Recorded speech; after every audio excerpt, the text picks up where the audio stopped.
Esse é o Literarizando, o canal de literatura com os vídeos mais aprofundados da internet em língua portuguesa, e eu sou Bianca Campelo, professora de literatura e uma defensora ardorosa da ideia de que se você gosta de ler e não gosta de Machado de Assis, é porque vocês não foram devidamente apresentados. E esse vídeo é para você conhecer 5 fatos essenciais sobre a biografia e a literatura de Machado e começar essa relação com o pé direito, ou dar uma segunda chance para um mestre literário que vai mudar a sua vida. Fato número 1. Machado de Assis nasceu em 1839, um ano antes do golpe da maioridade, e viveu as 2 primeiras décadas da República. Então, a maior parte da vida dele ocorreu durante o Segundo Reinado, e esse é o cenário social da maior parte das suas obras. E assim, o conjunto é monumental. 10 romances, 200 contos, 10 peças teatrais, 5 coletâneas de poemas e mais de 600 crônicas. E eu nem estou falando da quantidade ali de textos de crítica literária, que Machado também foi um grande crítico literário. Fato número 2. O nome de Machado de Assis, Joaquim Maria, foi uma homenagem aos padrinhos Maria José Barroso Pereira e Joaquim Silveira. Essa senhora, Dona Maria José, era uma viúva rica e a dona das terras onde ficava a casa em que os pais de Machado viviam. Então, a família de Machado era uma família de agregados. Eram livres, sendo que os avós paternos de Machado foram escravizados, mas dependiam do favorecimento de uma família rica para ter onde morar. Esse tipo de relação social extremamente comum no Brasil do Império é chamado de favoritismo e ele se mantém em muitas das relações sociais até hoje. No favoritismo, pessoas que têm poder econômico e social apadrinham outras por laços afetivos, por interesse. Em troca, os apadrinhados que não têm poder ficam ali à disposição dos seus favorecedores, devendo ali, por gratidão, por necessidade, atender suas vontades quando forem chamados. No favoritismo também sempre se espera admiração, reconhecimento daqueles que são mais pobres em relação à família que detém o poder. O filme Que Horas Ela Volta, inclusive, ele é sobre esse tipo de relação e a ruptura dela. As relações de favoritismo e os personagens agregados são temas fundamentais da literatura de Machado, explorados principalmente em Dom Casmurro, que define o personagem José Dias como o agregado. José Dias vive na casa dos Santiago, graças a esses laços de afeto e confiança que foram construídos por muitos anos, e ele fica ali à disponibilidade da família. Ele não trabalha fora de casa, mas está o tempo todo ali resolvendo pequenas tarefas para aquela família, a quem ele está o tempo todo também bajulando. Ele bajula cotidianamente a família dos Santiago.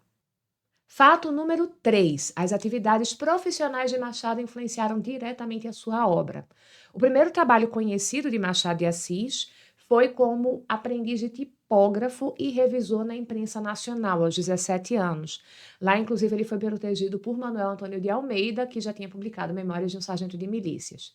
Anos mais tarde, em Memórias Póstumas de Brás Cubas, Machado explorou de maneira muito criativa os efeitos dos elementos de tipografia, fazendo inclusive capítulos inteiros sem usar uma única palavra.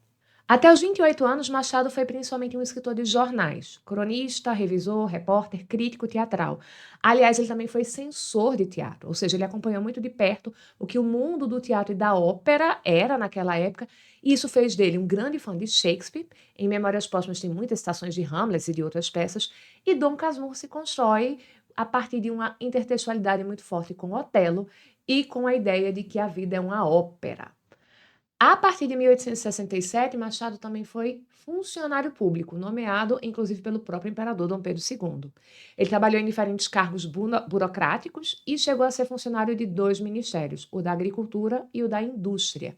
E aí alguns especialistas destacam que no período que ele trabalhou no Ministério da Agricultura, na década de 1870, Machado foi um severo cumpridor da lei do ventre livre e os temas da abolição e certos temas relacionados às propriedades agrárias são presentes ali nos contos, nas crônicas e romances de Machado. Fato número 4. Dona Carolina Augusta Xavier foi o grande amor da vida de Machado, uma importante influência literária e pelo menos uma experiência triste de um casamento muito feliz parece ser um dos elementos mais interessantes da literatura de Machado. Dona Carolina era portuguesa, irmã de um amigo de Machado, e veio para o Brasil oficialmente para cuidar desse irmão que estava doente. Oficialmente porque tem uma fofoca, tem uma fique sobre Dona Carolina, mas não cabe aqui, é assunto para outro vídeo. Bom, ela era mais velha que Machado, era considerada bonita e era uma mulher incontestavelmente culta. Muitos estudiosos afirmam que foi por meio de Dona Carolina que Machado teve contato com importantes obras da literatura inglesa, que foram contribuições vitais para o amadurecimento do estilo do nosso escritor. Alguns também dizem que ela revisava e corrigia os textos. E é certo que nos períodos em que Machado esteve muito doente, na década de 1880, ele ditava e era ela quem registrava a obra dele. Isso aconteceu com Memórias Póstumas de Brás Cubas. O casamento dos dois durou até a morte de Dona Carolina, em 1904, aos 70 anos, e se diz que foi um casamento muito feliz, apesar de eles não terem tido filhos. E essa ausência de filhos é um elemento muito presente na obra machadiana. Simão Bacamarte, Brás Cubas, Quincas Borba, Rubião, Bento Santiago e o Conselheiro Aires, os mais famosos protagonistas masculinos da fase madura de Machado, são homens estéreis. É uma imagem tão recorrente que sugere uma metáfora para a elite brasileira. Homens que não produzem nada porque são herdeiros, porque têm escravos que trabalham para eles, pessoas improdutivas, estéreis, uma sociedade condenada a se extinguir. Para a gente fechar esse tópico, eu preciso dizer que tem especulações e lendas sobre se Machado teria sido um esposo fiel. Não cabe aqui de novo, mas se vocês se interessarem, eu posso fazer um vídeo só de fofoca literária. Aí eu conto a fique de Dona Carolina e as especulações sobre um Machado traidor e talarico fura-olho. Vai nos comentários e escreve "queremos fofoca" para eu saber se faço ou não faço esse vídeo.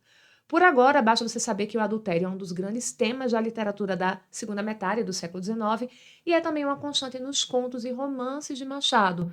Fato número 5. Machado sofria de epilepsia, uma doença que era muito estigmatizada na época. No período do determinismo científico, a epilepsia era considerada um dos sintomas de uma mente fisiologicamente, organicamente degenerada e um dos elementos do perfil do criminoso nato. Ou seja, um monte de pseudocientista dizia que quem é epilético, quem nasce com epilepsia, está destinado a cometer crimes se tiver oportunidade. Saúde mental é um tema extremamente importante na literatura machadiana. Brás Cubas, no início de suas memórias, afirma que deseja inventar um emplasto anti-hipocondríaco destinado a aliviar a nossa melancólica humanidade. Nas palavras de hoje, gente, ele queria inventar uma pomada antidepressiva. Simão Bacamarte, o protagonista de O Alienista, é um médico positivista, determinista, que se especializa em psiquiatria. Ele é um alienista é psiquiatra, e ele acaba diagnosticando a cidade inteira dele como sendo uma cidade de alienados. Ele interna centenas de pessoas no Hospício da Casa Verde, que é uma sátira ao Hospício Pedro II, que ficava na Praia Vermelha e era conhecido como Hospício da Praia Vermelha. Além desses personagens que estavam ali determinados em curar a loucura alheia, né, dar saúde mental para as outras pessoas, a gente tem os personagens que têm perturbações mentais na obra de Machado. O Quincas Borba, o Rubião, e nos contos, por exemplo, a gente tem um sádico chamado Fortunato, num conto chamado A Causa Secreta. Vimos os 5 fatos. E então, depois dessa bio, será que você dá um match para trocar mais ideias com Machado, para vocês se conhecerem melhor? Me conta aqui nos comentários. Curte, salva e compartilha esse vídeo. Um beijo e até a próxima.